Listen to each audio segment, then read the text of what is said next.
What's up everybody, Bootsalag here, welcome to the channel. Today we're going to talk about the 5 things that every car enthusiast should know about. First thing we'll start off with is talking about if you're going to be storing your vehicle for a long period of time, it's probably a good idea to disconnect the negative terminal on the battery. Because we all know what it's like to go get in your car and there's a dead battery because you've let it sit for too long or you just didn't think about it. So every time I go to store a vehicle, or anybody that I know, I always recommend disconnecting the negative because it'll help prevent the discharge from happening or continuing to happen on the battery. And well, the best thing you can do is to disconnect the negative terminal and put a trickle charge on. That'll definitely prevent anything from happening to the battery as far as charge loss. But if you don't have a trickle charge, it's just best to disconnect the negative, and probably within a year or two you can go reconnect the negative and it'll fire right up. It'll at least have enough cranking amps to crank over, then the alternator will kick in and it'll recharge everything. Let's see, the next thing we'll talk about is allowing the engine block to fully warm up to temperature before getting on it hard, or before really putting a lot of load onto the engine. Because with our aluminum engine blocks that we have nowadays, they're really sensitive to engine temperatures as far as the short block heating up before the heads. And when that happens, that's when the head gasket will warp and you'll have head gasket issues. Or you can have ringland issues as well, because the ringlands, well, the piston hasn't fully expanded, especially in forged engines. The piston hasn't fully expanded all the way, and you're losing a little bit of compression and you're losing a little bit of oil because the rings aren't fully scraping the side. So with any forged internal engine, you're definitely going to want to warm it up. That's what I recommend anyway. It's always a good thing. At least let it warm up for like 5 minutes, you know what I mean, or a couple of minutes. Listen to your favorite song or something before you head out, if you really care about your engine. The next thing we'll talk about is engine oil life and the caustic nature that engine oil has, because engine oil, we all know, lubricates the engine, but it also takes some of the gases out of the combustion process. So as it's combusting, the engine oil is going back up in, and there's a little bit of exhaust gas left inside that gets the engine oil will bind to it. You know what I mean? It'll take the exhaust gas and put it into the engine oil, which will make it a caustic solution over time. That's why they say recommend changing it every 3 months and all that, because the engine oil has seen so many exhaust gases that it's actually become caustic at that point. So it's kind of like an acidic oil instead of just being the natural oil. That's why it'll come out black, because it's taken all of the exhaust gases and all that stuff and it's trapped it inside of it, just from the natural process of the engine, because the exhaust gas can't get pushed out properly every single cycle, especially when you're high revolutions.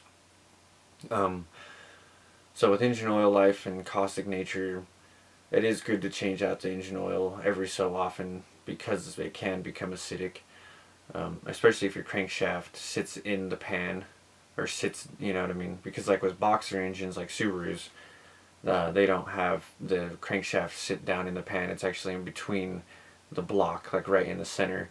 The blocks sandwich it together, and then the pan's on the bottom, and then the oil feeds up through inside. So technically their crankshafts and boxer styles, they don't sit in the oil. But the next thing we'll talk about is installing an intake or exhaust without a tune. And it depends on the elevation that you're at, because I believe that if you're at a higher elevation, the stock tune is going to be running a little rich because of the lack of oxygen. So by installing an intake and exhaust, it may even out that richness, and it may lean you out enough that you won't have an issue. But if you're at stock sea level and you put on an intake and an exhaust, more than likely you're going to be putting more, you're going to lean out the whole mixture, because the engine isn't going to know how much air is going into it, how much more air it is, and it's not going to increase the fuel. Now with the MAF sensor, it will increase fuel, but only to a certain extent. So it's hard to say that, yeah, oh, well, if the MAF sensor is reading it fine, then it'll know how much air is entering the engine. But if you don't have the proper injector size, if you, all that, you know what I mean, it could basically hinder the engine from running rich, and you'll get a lean condition just from adding an intake or an exhaust, because it's flowing more airflow. Therefore, the fuel can't keep up. So if you're running a lean condition on a stock tune, then that's when you end up having a lot of problems. Even tuning the engine, you can still have problems, but let's see. The next thing we'll talk about is more boost doesn't always equal more power. Some people think, oh, if I turn up the boost, I'll make more power.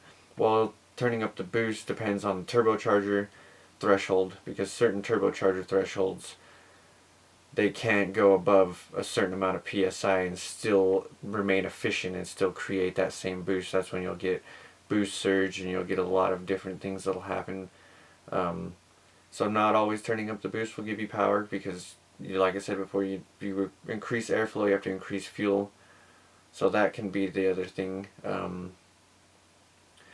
People think, oh, I can throw a manual boost controller on there and we're going to get more power. Well, yeah, you will. Maybe 1 or 2 psi you'll feel a little bit more power, because it's kind of leaning out everything.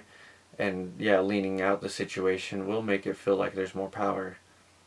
But then when you get to a certain point in the turbo's threshold, all you're doing is just pumping hot air into the engine, which is not a good thing, because that's when pre-detonation happens, and that's when, basically when pre-detonation happens, that's when rods bend, and that's when bearings go bad, because the bearing is taking all that force from the top end.